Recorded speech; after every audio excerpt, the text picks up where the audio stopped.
Hello नमस्कार. कसे आहात सगळे? मजेत ना? मीही मजेत. आमच्या गावामध्ये जो नामसप्ताह पार पडला तो व्हिडिओ मी काही कारणास्तव अपलोड केला होता. आता करते आहे. नामसप्त्याची ही परंपरा गेले 25 वर्षापासून आजपर्यंत अखंड हरिनाम सप्ताह दरवर्षी अगदी आनंदाने साजरा केला जातो. डिसेंबरपासून येणाऱ्या पहिल्या एकादशी दिवशीपासून हा नामसप्ताह चालू होतो आणि या 7 दिवसांमध्ये प्रत्येक दिवस वेगवेगळे कीर्तनकार महाराज कीर्तन सांगण्यासाठी येतात. दिवसभर अनेक कार्यक्रम होत असतात. संध्याकाळी प्रवचन, रात्री कीर्तन, 12 नंतर हरिजागर, त्यानंतर पहाटे 4 वाजता काकड आरती होते आणि त्यानंतर सकाळी 8 वाजता पारायण सुरू होते. पुन्हा 11 ते 12 हरिपाठ असे दिवसभराचा दिनक्रम चालू असतो. गावकरी देखील अगदी आनंदाने सहभाग घेतात. मला देखील अशा कार्यक्रमांमध्ये सहभाग घ्यायला खूपच आवडतो. गावातील वातावरण अगदी भक्तिमय होऊन जाते. गावामध्ये जे इच्छुक भक्त आहेत ते वारकरी लोकांना सकाळ संध्याकाळ जेवण व नाश्ता देतात. ज्यांच्या घरी पंगत आहे त्यांच्या घरी सर्व वारकरी लोक व महाराज यांचे औक्षण करून त्यांचे स्वागत केले जाते व त्यांचे पायपूजन देखील करून त्यांना भोजन दिले जाते. त्याचबरोबर वारकरी सुहासिनी देखील त्यांच्यासोबत येतात. त्यांची ओटी भरली जाते. 7 दिवसानंतर द्वादशी दिवशी गावातून दिंडी काढली जाते. तोच हा सोहळा. सर्व वारकरी व महिला, लहान मुले सर्वजण मोठ्या उत्सवाने दिंडीमध्ये सामील होतात. पालखी जाताना लहान मुलांना पालखीच्या खाली झोपवले जाते. मुले शांत होण्यासाठी त्यांना चांगला आशीर्वाद मिळावा तसेच देवाची कृपा त्यांच्यावर राहावी अशी परंपरा अजून देखील चालू आहे. त्यानंतर दिंडी मंदिरामध्ये येते. सर्व महिला झिम्मा फुगडी आणि गाणी म्हणतात. त्यानंतर महाआरती सोहळा संपन्न होतो आणि त्यानंतर सर्वांना महाप्रसाद दिला जातो. अशा प्रकारे 7 दिवस हा अखंड हरिनाम सप्ताह चालू असतो व द्वादशी दिवशी रात्री 9 वाजता कालाचे कीर्तन 9 ते 11 असते. त्यानंतर खिरापत घेऊन हरिनाम अखंड सप्त्याची सांगता होते.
पाण्याची वर संख्या आहे आणि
पाणी घालायचं एवढं कशाला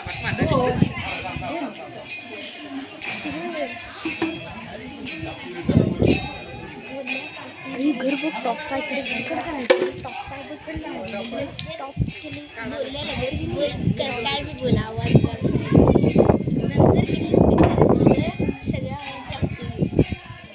बोलले चालते राज आवाजात स्पीकर कनेक्ट करायला कॅन्सल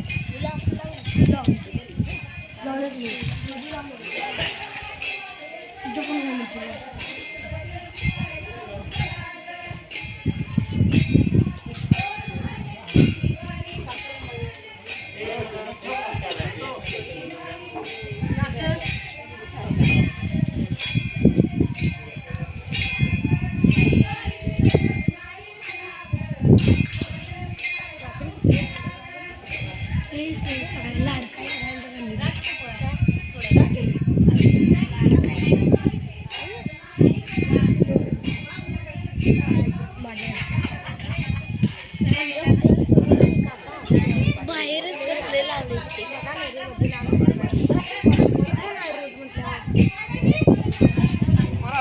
महाराज श्वेता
हात धरे सोपानाचा हात धरे सोपानाचा हात धरे पुढे चाले ज्ञानेश्वर पुढे चाले ज्ञानेश्वर पुढे चाले ज्ञानेश्वर पुढे चाले ज्ञानेश्वर पुढे चाले ज्ञानेश्वर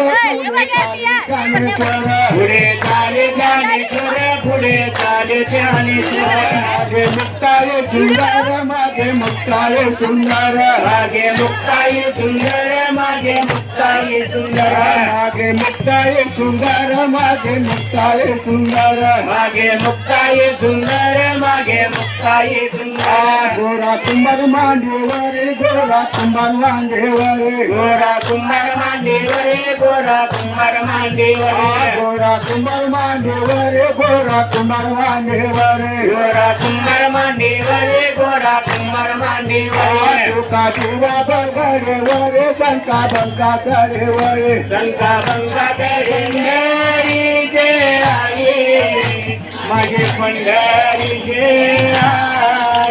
भीमाने चंद्र बाबा भीमाने चंद्र बाबा भीमाने चंद्र बाबा भीमाने चंद्र बाबा तुझा चरणाचे गंगा तुझ्या चरणाचे गंगा तुझ्या चरणाची गंगा तुझ्या चरणाची गंगा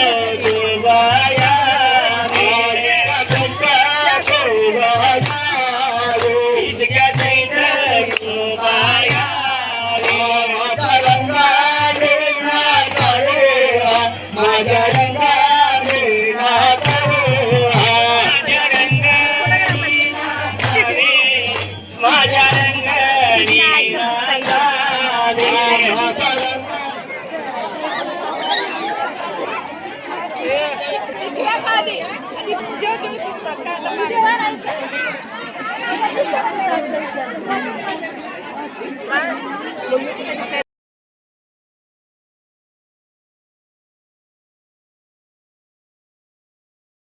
चला तर मग तुम्हाला हा दिंडी सोहळा कसा वाटला आणि अशा हरिनाम सप्त्याची परंपरा तुमच्याकडे पण आहे का ते मला कमेंट करून नक्की सांगा. भेटू नेक्स्ट ब्लॉगमध्ये. तोपर्यंत बाय.